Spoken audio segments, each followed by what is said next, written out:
и... Добър ден. Вие сте с Таню Кадриев.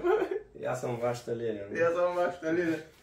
Ток, така ми... Закачи го. Няма ли пари, а? Оркестъра да продължава. Кой няма пари? Кой няма пари? Здравейте, козечета! Аз съм Кикьов и с мен е Визанката. Охо! Юху! Който канал може да намерите, ей тук мисля, че над него някъде се пада. Така че ходите, абонирайте се, лайквайте видеята, много як контент, мега топа. Особено клозетирам. Значи в този епизод ще се прекараме четени такова вицове. И който най-много се засмее, нищо. Който най-много се засмее, се е смял най-много.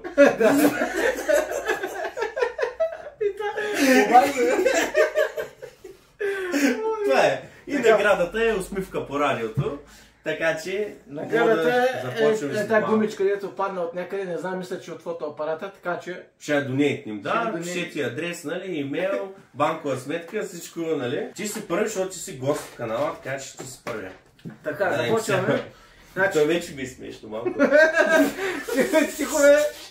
Чакай, че са. Окей. Слушайте, един пич обичал много да се бие и като се напие, решил с приятели да ходят на дискотека, за да го видят колко държи на пиене и след това евентуално на бой. Влизат те в дискотеката и след 5, 6, 7 до 10 питиета вече оня се надъхал и им казал: сега, излизате навън и почвате да броите колко са ви схвърляли от дискотеката. Внимателно слушайте се. Компанията му изляза навън, започнали да чакат, минали са не минали 2-3 минути и хвърши един човек. И от компанията се чува: едно! И човека се обадил: не ме бройте, аз съм. Ай, стига, чек. Яла, от самото начало ли е? Те са били някаква чужда дискотека, за да. Иванчо към баща си: тате, вчера почти правихме тройка с Марийка и Стоянчо. Що почти, бе? Марийка не дойде.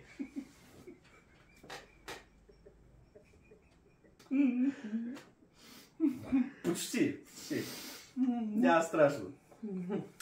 Пак нещо се е сътворило. Петка щял да ходи за риба и отива за съвет при Чапай. Абе, Чапай, ти как ги вадиш тия черви? Чапай му казва: ами виж сега, вземаш един акумулатор, 2 жици и допираш 2 полюса до земята и те сами ще вземат да излизат. Отива Петка за риба, обаче се връща целия седи подут от бой. Чапай го пита: ко стана, бе, направи ли нещо? Петка: да, бе, направих, допрях жиците, обаче нищо не излезе и аз взех жиците за високо да прижене. И ги допрях до земята и взеха да излизат, ама не черви, ами миньори.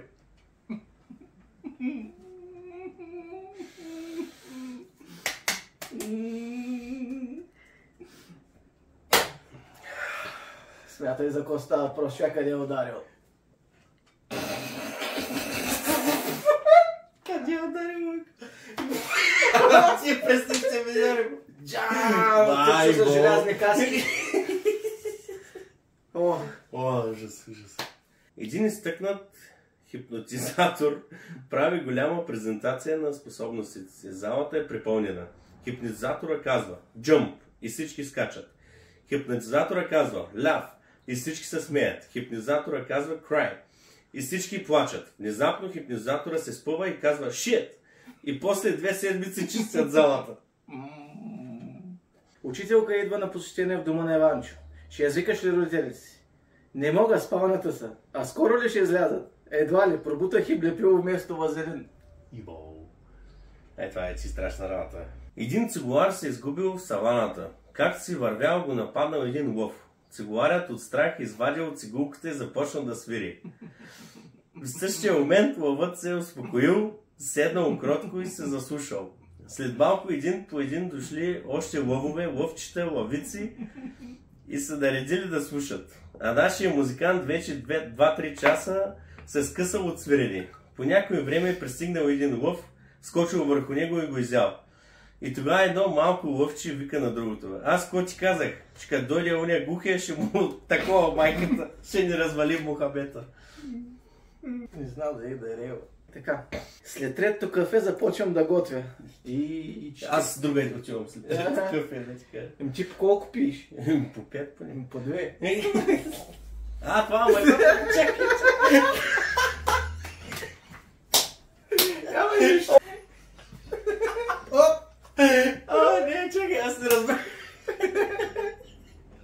Окей, няма грижи. Буте! Тате, знаеш ли колко е висока мама?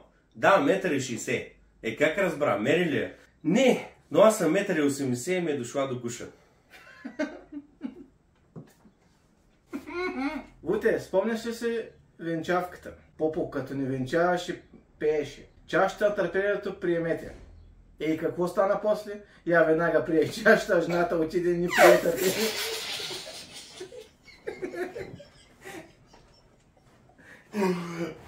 О, не. Веднага приех чашата. Няма назад. Пияница към пешеходец. Извинете, колко рани имам на главата? 7. Това е добре. Още 2 стълба и съм си вкъщи.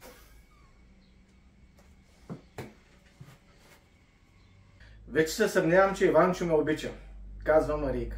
Обича те, разбира се. Нима само за теб ще прави изключение, отговаря приятелката.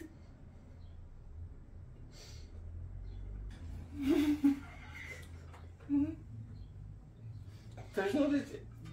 Реве ми се. Не дей. Шо така? Не знам. Докторе, колко ми остава да живея? 5. Какво 5? 4, 3, 2. Би го схванали? Колко ми остава да живея? 5. Да, бе, схванал го. Ама не ти смешно. Не. Добре.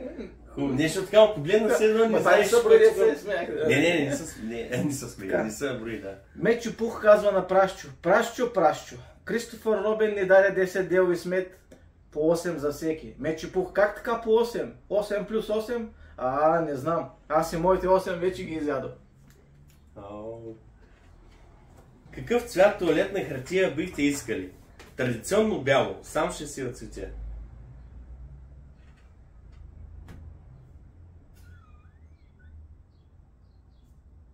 Гледа, аз направо. Направо по-смешно. Оператора не знае. Гледна само в стил. Това по-хубеш сега. Така. Ти видя ли погледа? Тя сега го схвана. Тя включи сега. И изключа.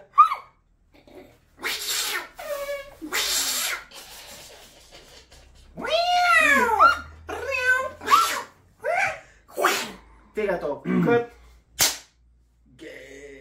Извинявай. Вече не чу. Кола! Кажи ма, баба! Кажи ма! Така. Учителката. Кажете ми противоположното на децата правят грешки в тъмното. Иванчо, грешките правят деца в тъмното. Добре, изгорях малко. Добре. Правят, да. И слаба организация също. След всяко ядене ставаш все по-самотен. Стара канибалска поговорка. Това беше гадно. Разбира се. Не е смешно. Аз имам и поредица и черен хумор, така че... аз малко ги миксирам, разбереш. Що да е гадно, що да е гадно. За него едва ли му е гадно. На него няма да му е гадно. За него да ходим да се видим. Никой не съм ял човешко. Ясно, между другото. Поне от 2 години. И как беше, кой яди пита? Не, мазол. Мазол наскара пръскаче. Пръскаче. Да. Мазол. Пръска човек. Много добро. Сире ял ли си? Направо пръска. Собствен сос. Това става вече много брутално. Много яко, да. Така, учителката. Иванчо, защо казваме майчин език? Защото бащата няма думата. Добре, окей. Има много такива ситуации, да. То ми е смешно, но на някой сигурно му се реве, като го гледа това нещо, така че... Sorry, guys. Лято, море, плаж. Баба крещи към къпещото си дете. Айде, Гошко, излизай, и баба иска да пика.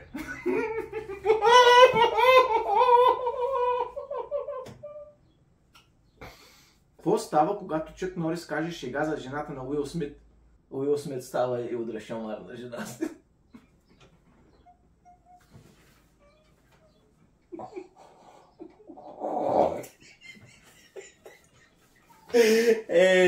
Добре. Йо. Сивито ви пише, че сте били пощаджия. Ни най-малко. Но там пише, че от 2012 до 2014 са били в български пощи. Да, така е, но просто чаках да се взема пратката. Познато? Оня китаец дед го фърлят вътре в купа и чакам по 2 седмици да ми събере 10 пратки. Печен заед. Полицията, къде ви бяха парите? Тук в Сотиена. А защо не му попречихте? Ами мислих, че е с добри намерения. Надеждата умира последно. Принцесата бе приятно изненадана, когато разбра, че змеят има не само 3 глави. Triple kill. Може да е Monster kill. Пентакил. То при него е... Хексакил е при него. Хекса направо, хекса. Къде е, брат му? Къде е? Да, брата на Триглавия. Ако ви е харесало видеото, може да оставите един лайк, да се абонирате за канала и много важно да се абонирате за канала на Визанката, защото прави мега якия контент и е много готин и пишете коментар, ако искате пак да го виждате в някакво следващо видео. Благодаря много и чао!